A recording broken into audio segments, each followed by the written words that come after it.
If you are someone who wants to get a healthy glowing skin, this video is for you. আজকে আমি যে 6টা point আলোচনা করব, I literally promise এই 6টা নিয়ম যদি আপনি মেনে চলেন, definitely আপনার স্কিন আপনি নিজেই healthy, glowy, pulpy একটা লুক নিয়ে আসতে পারবেন। Welcome back to Style with me by Saji, and today without any further ado, let's get started.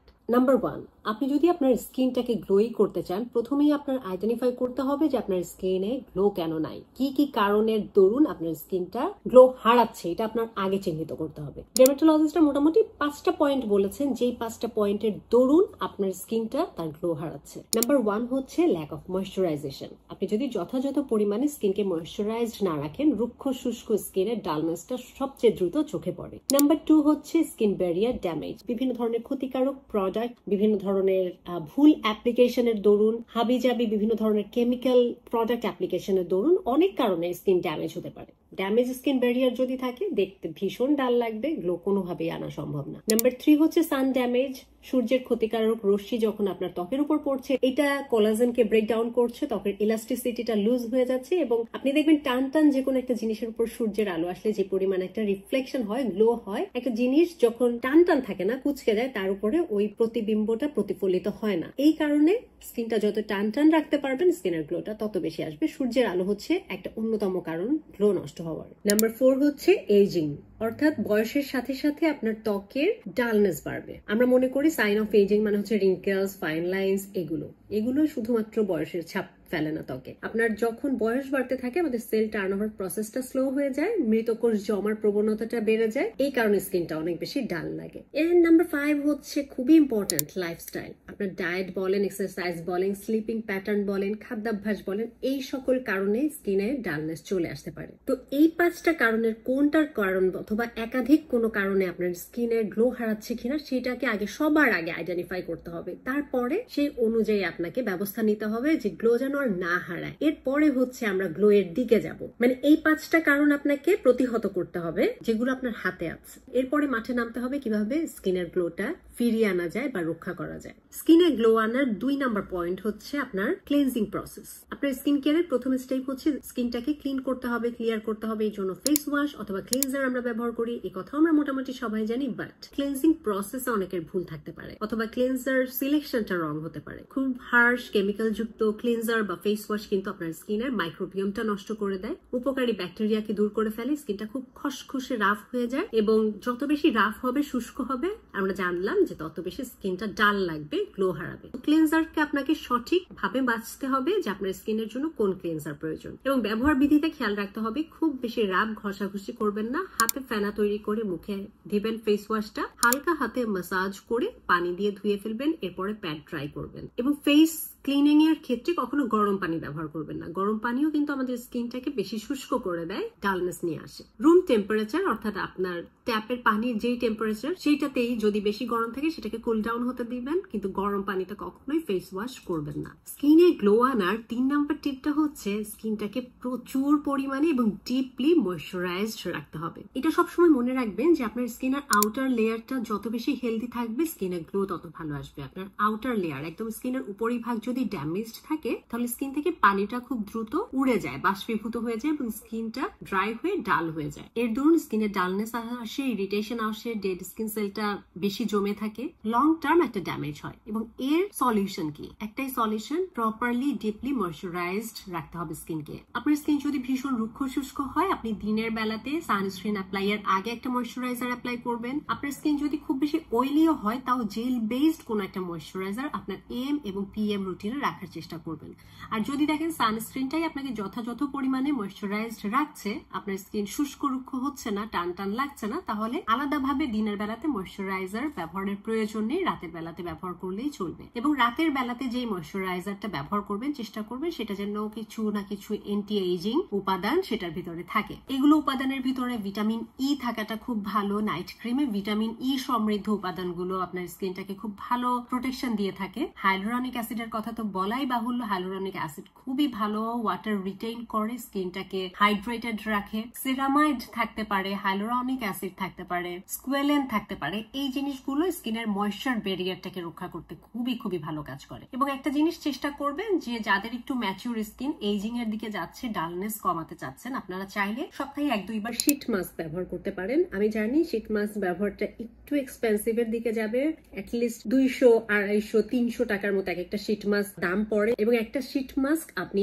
একবারই ব্যবহার করতে পারবেন। So it's a bit expensive আমি বলবো স্কিন কেয়ারের ক্ষেত্রে, বাট লং রানে এটা কিন্তু খুব ভালো রেজাল্ট দেয়। 50-60 টাকাও কিন্তু শীট মাস্ক পাওয়া যায়, কিন্তু সেগুলো কখনো ব্যবহার করবেন না। ওইগুলো শীটটা আসলে উন্নত মানের না, খুব লো কোয়ালিটির থাকে, ওইগুলো স্কিন আরো ড্যামেজ করে দেয়। শীট মাস্ক যদি কিনতেও চান 150, 200, 300 এর ভিতরে রেঞ্জের ভিতর কেনার চেষ্টা করবেন। সপ্তাহে 1-2 বার শীট মাস্ক অ্যাপ্লাই করতে পারেন। বিভিন্ন ধরনের ফেশিয়াল মিস্ট আছে যেগুলো স্কিনকে হাইড্রেটেড রাখতে সাহায্য করে, ওগুলো ব্যবহার করতে পারেন। স্কিনের ময়েশ্চারাইজেশনটা ভীষণ ভীষণ গুরুত্বপূর্ণ যদি আপনি স্কিনে গ্লো চান। গ্লো এর জন্য 4 নাম্বার টিপসটা হচ্ছে আপনি ভিটামিন সি তে ডুবে থাকতে হবে। মানে লিটারালি আমি এটাই বুঝাতে চাচ্ছি যে খাবার দাবারের দিকে হোক, প্রোডাক্টের দিকে হোক, ভিটামিন সিটা আপনার নিত্য নৈমিত্তিক সঙ্গী করতে হবে। ভিটামিন সি হচ্ছে ভীষণ ভালো একটা অ্যান্টিঅক্সিডেন্ট। বয়সের ছাপটাকে কমিয়ে আনার জন্য, আপনার স্কিনকে ফ্রি রেডিক্যাল ড্যামেজের সাথে যুদ্ধ করার জন্য, স্কিনকে প্রোটেকশন দেওয়ার জন্য ভিটামিন সি খুবই খুবই খুবই ভালো। খাওয়ার ক্ষেত্রে ভিটামিন সি যদি আপনি ডায়েটে ইনকর্পোরেট করতে পারেন, আমরা মোটামুটি সবাই জানি ভিটামিন সি প্রচুর অপশন আছে আপনার লাইফস্টাইলের সাথে, অথবা আপনার পছন্দ মতো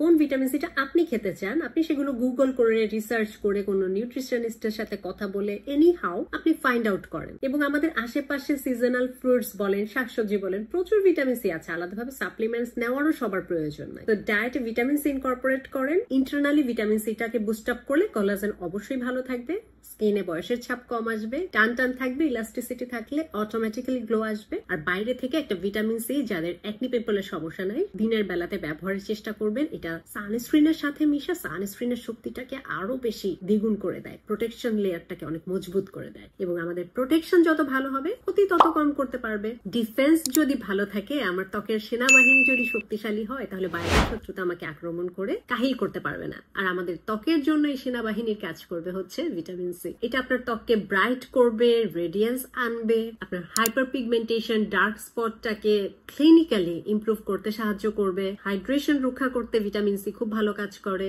স্কিনের ফার্মনেস মজবুত করতে সাহায্য করে, যেহেতু কোলাজেনকে বুস্ট আপ করে, একইভাবে রিঙ্কেলস, ফাইন লাইনস কে স্মুথ আউট করতে সাহায্য করে। এর নানাবিধ গুণ আছে। সো ভিটামিন সিটা ইনকর্পোরেট করাটা খুবই খুবই বুদ্ধিমানের কাজ হবে যদি আপনি স্কিনের গ্লো চান। 5 নম্বর টিপটা হচ্ছে আপনাকে একটা সানস্ক্রিন স্কিন কেয়ার ইনকর্পোরেট করতে হবে। সানস্ক্রিন ব্যবহারের ক্ষেত্রে কয়েকটা পয়েন্ট মনে রাখতে হবে। নাম্বার 1 হচ্ছে এসপিএফ।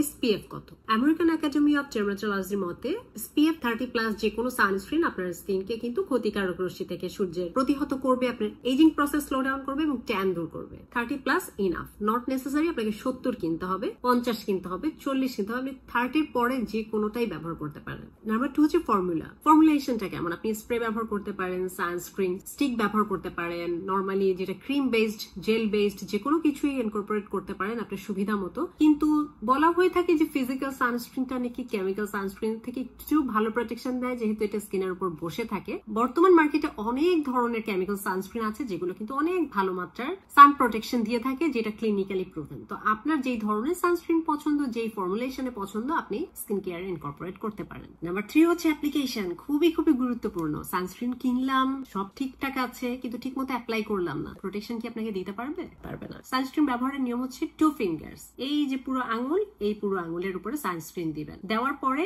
এই যতটুকু সানস্ক্রিন হচ্ছে এইটুকু আপনার কপাল, গাল, থুতনি এবং গলাতে অ্যাপ্লাই করবেন। এবং আপনি খুব বেশি রাব করে, মাসাজ করে ক্রিমের মতো বসায় দিবেন না। মনে রাখবেন এটা হচ্ছে সানস্ক্রিন, মানে আপনার স্ক্রিনের মতো একটা প্রলেপের মতো স্কিনের উপর থাকতে হবে, যাতে করে এটা সূর্যের আলোটাকে বাউন্স ব্যাক করে পাঠায় দিতে পারে। এই জন্য একদম মিশানোর চেষ্টা করবেন, মোটামুটি সুন্দর করে একটা লেয়ারের মতো। মানে সানস্ক্রিন দিয়ে এটার সাথে একেবারে মাসাজ করা, যুদ্ধ করার কোনো দরকার নাই। হালকা হাতে মাসাজ করতে পারেন যতটুকু দরকার, বাস উপরে একটা লেয়ারের মতো যেন থাকে সেটা খেয়াল রাখবেন। যদি এরপর আপনারা মেকআপ অ্যাপ্লাই করতে চান তাহলে সানস্ক্রিন দেওয়ার পর একটু ওয়েট করবেন, কারণ এটা অ্যাটলিস্ট 10-15 মিনিট অ্যাবজর্ব হতে, স্কিনের উপর বসতে একটু সময় নিবে। তারপর আপনি মেকআপ করবেন, কারণ সানস্ক্রিন দেওয়ার সাথে সাথে মেকআপ করলে সানস্ক্রিনটা উঠে যাবে, আসলে কাজ করবে না। নাম্বার 6 হচ্ছে লাইফস্টাইল। আমাদের স্কিনটা হচ্ছে খুব কমপ্লেক্স একটা ফিজিক্যাল অর্গান, যেটা আমাদের ইনার হেলথের একটা রিফ্লেকশন। আপনি যদি শারীরিকভাবে সুস্থ থাকেন, লাইফস্টাইল যদি সুস্থ স্বাভাবিক হয়, নর্মাল হয়, এটা আপনার স্কিনের উপরে কিন্তু রিফ্লেকশন আসবেই আসবে। আবার এর বিপরীতটাও কিন্তু আপনার ত্বকে বোঝা যাবে। রাত জাগলে আপনার চোখের নিচে ডার্ক সার্কেল ফর্ম করবে, রিঙ্কেলস, ফাইন লাইন্স হবে, একনি পিম্পলের সমস্যা বেড়ে যাবে, চুল পড়ে যাবে। ইম্পর্টেন্ট এটা, আপনি যত প্রোডাক্ট অ্যাপ্লাই করেন না কেন, আপনার সাইকেল ঠিক না করলে তো কোনোটাই কাজ দিবে না। আপনি ডায়েট করছেন, আন্দাজে ডায়েট করছেন, আপনি জানেন না আপনার শরীরের রিকোয়ারমেন্ট কি, না খেয়ে আছেন, স্ট্রাবিং করছেন, কিটো ডায়েট করছেন, এই ডায়েট করছেন, কিন্তু এর ইফেক্ট তো আপনার স্কিনে পড়ছে। আপনার বয়সের ছাপ চলে আসছে, আপনার কোলাজেন ঠিক মতো প্রডিউস হচ্ছে না, আপনার যতটুকু বায়োটিন দরকার চুলের জন্য আপনার চুল পাচ্ছে না, পড়ে যাচ্ছে। তো ডায়েট করতে হলে একদম পুরোপুরি আপনার ব্লাডের সমস্ত টেস্ট করে আপনার কোনটা কম কোনটা বেশি ফিক্সড করে তারপরে ডায়েটে যেতে হবে। না খেয়ে থাকা কিন্তু ডায়েট না, এটা একটা খুবই রং কনসেপ্ট। এক্সারসাইজ করতে পারাটা খুব ভালো স্কিনের জন্য, বাট সবার পক্ষে আসলে সম্ভব হয় না সবসময় এক্সারসাইজ করা। মডারেট এক্সারসাইজ, অ্যাটলিস্ট একটু হাঁটাহাঁটি করা, ওই বাসার ভিতরে না, আপনি 10-15 মিনিটও যদি একটু টাইম ধরে প্রতিদিন হাঁটতে পারেন, এটা আপনার স্কিনে অক্সিজেনটাকে বুস্ট আপ করবে, আবার আপনার কোষগুলো সতেজ থাকবে, অটোমেটিক্যালি স্কিনে গ্লো চলে আসবে। ঘুমটা ইম্পর্টেন্ট বললাম, তার সাথে স্মোকিং যদি কেউ করে থাকেন, স্কিনে বয়সের ছাপ আসবেই, এতে কোনো মাফ নাই, স্মোকিংটা বাদ দিতে হবে। অ্যান্ড মোস্ট ইম্পর্টেন্টলি স্ট্রেসে আপনার স্কিন যে কত দ্রুত এইজিং চলে আসে, এটার একটা ডিটেইল ভিডিও আমি করেছি, কিভাবে স্ট্রেস আমাদের স্কিনে বয়সের ছাপটা আনে, বৈজ্ঞানিক ব্যাখ্যাটা কি বা এটা কিভাবে প্রতিহত করা যায়, আমি লিঙ্কটা দিয়ে দিব, আপনারা চেক করে দেখতে পারেন। তাহলে জানতে পারবেন যে স্ট্রেস আসলে কিভাবে, আপনি বুঝতেও পারছেন না কিন্তু আপনার ভিতরে ভেতরে এটা আপনাকে শেষ করে দিচ্ছে। তো স্ট্রেস লেভেলটাকে কন্ট্রোলে রাখতে হবে। তো এই 6টা পয়েন্ট মোটামুটি যদি আমরা নিয়মিত পালন করি, তার সাথে সঠিক প্রোডাক্ট দিয়ে, খুব বেশি আহামরি প্রোডাক্ট না, একটা ভালো ক্লিনজার, একটা ময়েশ্চারাইজার, একটা দিনের বেলাতে SPF, আর চাইলে স্কিন কনসার্ন বুঝে কোনো একটা সিরাম, 3-4টা প্রোডাক্ট দিয়ে যদি আপনি মোটামুটি রেগুলার স্কিন কেয়ার করেন আর এই পয়েন্টস গুলো মেনে চলেন, ডেফিনেটলি আপনার স্কিন একটা হেলদি গ্লো চলে আসবে। এই পয়েন্টস গুলো একে অন্যের সাথে সম্পৃক্ত, একে অন্যের পরিপূরক। এই একটাকে বাদ দিয়ে আরেকটা নিলেন, অথবা এই সবগুলোকে বাদ দিয়ে আপনি স্কিন কেয়ার করলেন, আপনার আসলে গ্লো নিয়ে আসা সম্ভব না স্কিনে। আপনার স্কিনের গ্লো আনতে গেলে আপনাকে এই পয়েন্টস গুলো মাথায় রেখে তারপরে স্কিন কেয়ারের দিকে আগাতে হবে। কেমন লাগলো আজকের ভিডিও অবশ্যই লিখে জানাবেন, এবং এই ধরনের স্কিন কেয়ার আরো টিপস ভিডিওস পেতে আমার চ্যানেলটিতে সাবস্ক্রাইব করতে ভুলবেন না। That's all for today. See you on my next video. Till then, stay fine, stay safe and spread the awareness. Thanks for watching. Take care. Goodbye.